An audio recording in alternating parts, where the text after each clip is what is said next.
सरकारचा पुढची वाटचाल कशी असणार आहे हे सगळं आपण त्यांच्याकडनं जाणून घेणार आहोत। सगळ्यात आधी महत्त्वाचा प्रश्न किंवा महत्त्वाचं खातं जे तुमच्याकडे आहे गृहनिर्माणाचं, सर्वसामान्यांच्या जिव्हाळ्याचा मुद्दा आहे आणि मुंबईकरांसाठी तर हा विशेष जिव्हाळ्याचा मुद्दा आहे।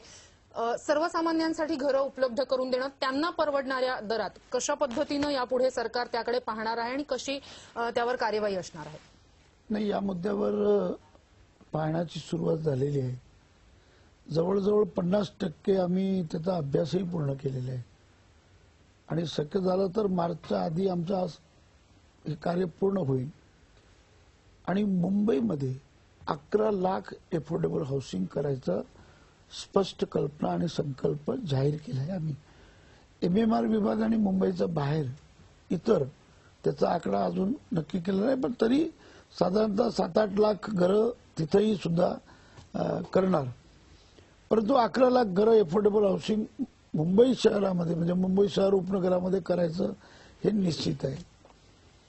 आता त्याचे रेट्स काय असणार तर मी आज एवढंच म्हणणार की आमचं त्याबद्दल पण चर्चा झालेली आहे, परंतु आज मी एवढं म्हणणार की लोकांच्या मनात जी कल्पना आहे त्या प्रमाणाचा रेट असणार आणि त्याला एफोर्डेबल म्हणून आम्ही म्हणणार। 11 लाख खूप मोठा आकडा आहे, म्हणजे खरोखर आकर्षक आकडा 11 लाख घरं। आधीच्या सरकारमध्ये सुद्धा आम्ही हेच ऐकत आलो, म्हणजे सामान्य माणसं सुद्धा जे घरांची आतुरतेने वाट पाहतात, नेमके 11 लाख घरांसाठी मुंबईत जमीन आणणार तरी कुठून आहात तुम्ही? आहे 1267 एकर खार जमीन जी UDला वर्ग केली केंद्र सरकारने, व्यंकय्या नायडूजीशी आमची चर्चा झाली।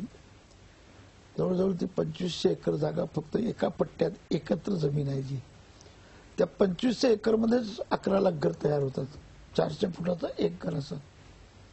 परंतु आम्ही तसं न करता मुंबईमध्ये जागा अनेक उपलब्ध आहेत आणि अनेक उपलब्धमध्ये आता जी 1200 झोपडपट्टी पुनर्वसनाची योजना पाईपलाईन मध्ये आहेत, जे काही ना काही कारणास्तव थांबलेले आहेत, तसा प्रत्येक योजनामध्ये आणि ते विशेष करून ज्याच्यामध्ये 25 एकर 50 एकर 10 एकर लँड आहेत त्याची एकत्रित योजना करण्यासाठी त्यांना काही कंपल्सन करू की याच्यातले काही टक्के घरं हा एफोर्डेबल हाऊसिंग तो बांधून द्यायचे, विकायचे, काही रेंटल संबंधीचे रेट बांधायचे आणि बाकीचा सिलेबल बांधायचा। याच्यामध्ये FSI मध्ये कुठे थोडीशी वाढ करावी लागली तर ते FSI मध्ये वाढ करू, कारण रोटी कपडा मकाना एक सूत्र सरकारचा सगळं असतो आणि पंतप्रधान नरेंद्र मोदी साहेबांनी जसं सांगितलं की 2022 पर्यंत सर्वांना घरं, तर कुठेतरी आम्हाला काही साहसिक निर्णय करावा लागेल आणि त्या पद्धतीने आम्ही निर्णय घेणार।